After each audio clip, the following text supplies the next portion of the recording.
Turkey అనేటటువంటిది నాటోలో member.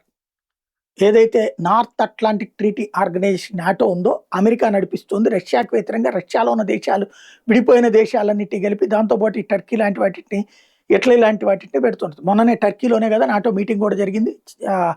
Trump కూడా వెళ్ళొచ్చాడు కదా. అక్కడి నుంచి వచ్చేటప్పుడే కదా తన ఏదైతే లగ్జరీ విమానం వదిలేసేసి 1+ విమానంలో వచ్చాడని చెప్పుకుంది.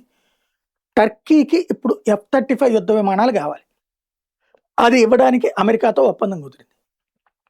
అమెరికాకి ఆ F-35 యుద్ధ విమానాలు టర్కీకి ఇవ్వద్దని నెతన్యాహు చెప్తున్నాడు. ఇజ్రాయెల్ ప్రధానమంత్రిని చెప్తున్నాడు. ఎందుకంటే టర్కీ ఓ పక్కన అమెరికాతో మిత్ర దేశం, టర్కీ ఇంకో పక్కన ఇజ్రాయెల్కి శత్రు దేశం. టర్కీ మతరాజ్యం కావాలని కోరుకునేటటువంటి దేశం, ఓపెక్లో పార్ట్గా ఉన్నటువంటి దేశం.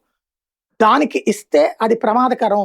ఇప్పుడు ఇరాన్కి పరోక్షంగా సహకరిస్తున్నటువంటి దాంట్లో టర్కీ కూడా ఉంది అని ఇజ్రాయెల్ చెప్తుంటే ఆ వాదాన్ని తోసిపుచ్చుతున్నాడు ట్రంప్. నెతన్యాహుతో తాజాగా కుదుర్చుకున్న మీటింగ్ జరగాల్సింది వాషింగ్టన్, అది కూడా క్యాన్సిల్ చేసుకున్నాడు. అంటే మళ్ళీ టర్కీని పెంచి, ఇప్పుడు ఇరాన్ ఎట్లాగే ముందు అమెరికా పెంచి పోషించి ప్రోత్సహించింది, ఆ పైన ఏకుమేక అయ్యాక దాని మీద దాడికి దిగింది. ఇప్పుడు టర్కీ కూడా అట్లా అవుతుందేమో చూడాలి.